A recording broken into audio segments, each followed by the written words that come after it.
Hello guys, welcome to my new blog. আজকের ব্লগে তোমাদের দেখাবো যে আমি ছোটোবেলায় কোন স্কুলে পড়তাম আর স্কুলটি কেমন ছিল। চলো তোমাদের দেখাই। এই যে আমরা স্কুলের গ্রাউন্ডে চলে এসেছি। এটা স্কুল গ্রাউন্ড আর এই যে স্কুল। এই যে আমাদের স্কুল ক্লাস 1 থেকে বলতে শিশু শ্রেণী থেকেই ক্লাস 4 তো আমি এখানেই পড়েছিলাম। ভিতর থেকে স্কুলটা কিছুটা এরকম দেখতে। এই উপরে রয়েছে প্রজেক্টর রুম, নিচে আরেকটি হল রুম, আর এগুলো সব ছোটো ছোটো ক্লাসরুম। এইটা শিশু শ্রেণীর ক্লাসরুম, এটা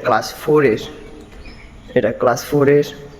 আমরা যখন এখানে স্কুলে পড়তাম না, তখন এত সব কিছু ছিল না। ছোটো ছোটো গাছ লাগানো রয়েছে। এখানে আবার আলাদা করে হাত ধোয়ার জন্য, জল খাবার, হাত ধোয়ার জন্য আলাদা করে বেসিন করা রয়েছে। চলো ফ্রেন্ডস, এই ভিডিওটা আজকের মতো এতটাই। দেখা হচ্ছে পরে একটা নেক্সট ব্লগে।